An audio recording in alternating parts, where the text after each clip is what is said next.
grabados que vemos aquí son en realidad manifestaciones gráficas, fruto del trabajo de unas gentes que vivieron aquí hace entre 15.000 o 20.000 años, en una época muy diferente, tanto ambiental como culturalmente, que es el Paleolítico Superior.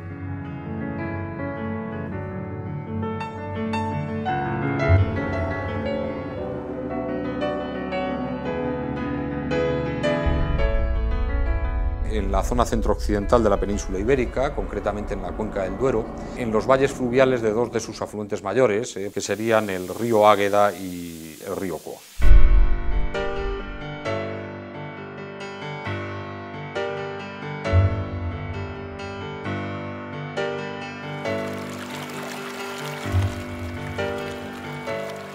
El Valle del Coa en este momento es considerado un museo a cielo abierto que fue hecho hace 25.000 años, pero que no ha terminado hasta nuestros días.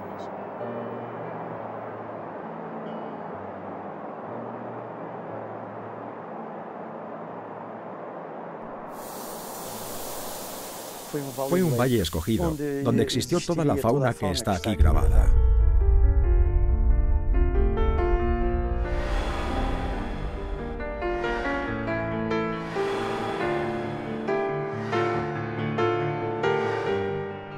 Siega Verde, en relación con el Valle del Coa, es un lugar de proximidad geográfica, porque es un lugar de paso para la meseta. Era en el fondo un lugar de paso en la búsqueda, principalmente de las fuentes de sílex.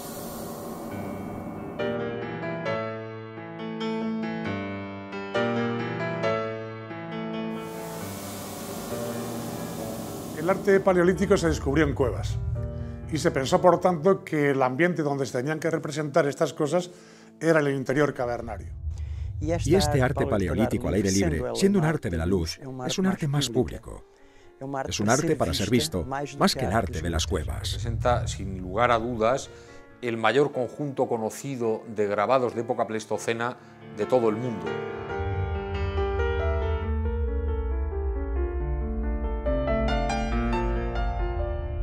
Los individuos del Paleolítico Superior escribían en imágenes. Representaban animales, fundamentalmente animales, pero esos animales no aparecen como fotos fijas de la realidad.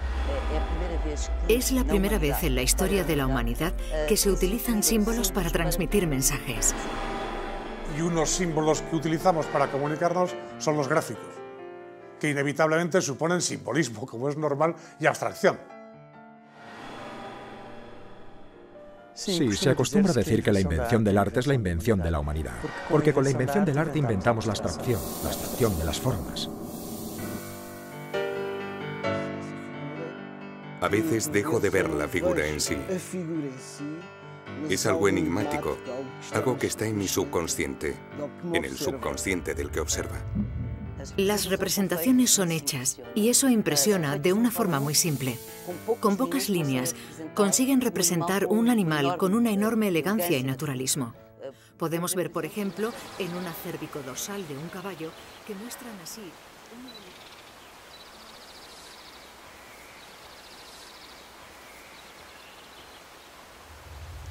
Tallaban esas rocas con objetos puntiagudos que usaban para hacer el piqueteado directo. La técnica fundamentalmente usada en los grabados más antiguos es piqueteado, o sea, sucesiva unión de puntos. Y cuando el trazo es más fino, la técnica fundamental es incisión. Más uniforme, después algo filiforme, líneas finísimas hechas con rocas muy cortantes. La grabación eterniza la representación mucho más que la propia pintura. La curva cérvico-dorsal es el elemento fundamental que representa cada especie. Sería la línea dinámica, aquella que acaba por traer después todas las otras.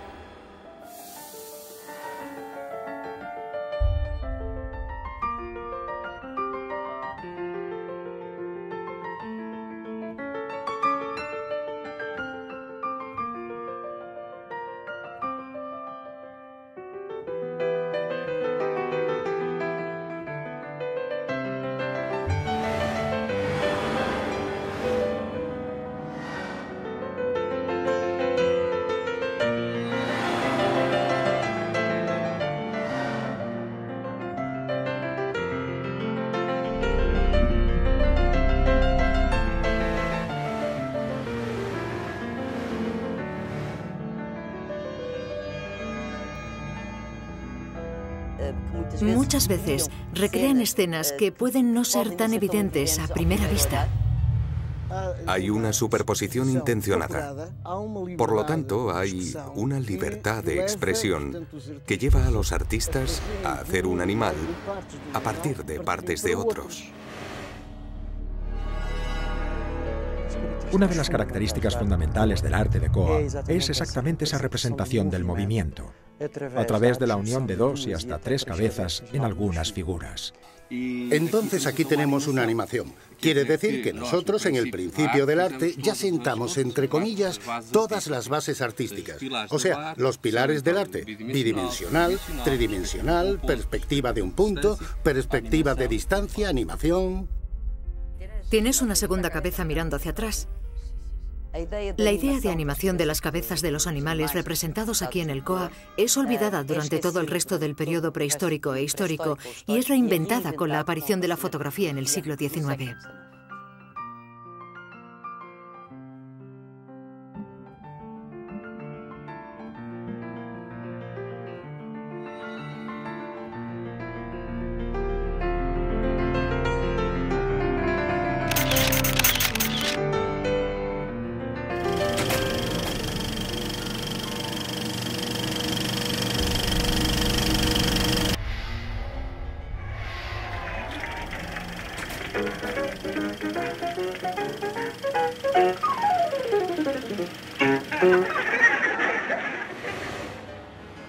Ahora, al ver las cosas al aire libre, en los lugares por donde se pasa, donde se vive, donde se transita y existe y se comunica uno con los demás, nuestra visión de la representación gráfica es completamente distinta.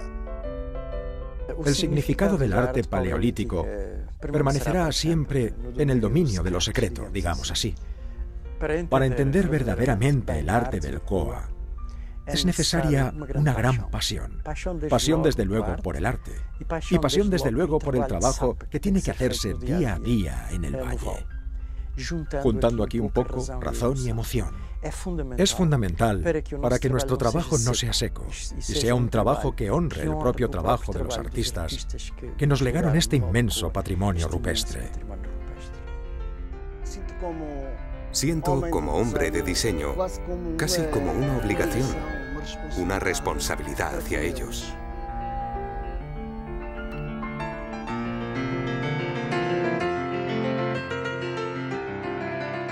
La mente del individuo del Paleolítico no es una mente oscura, sino que ama la luz y la realidad gráfica y artística lo mismo que nosotros.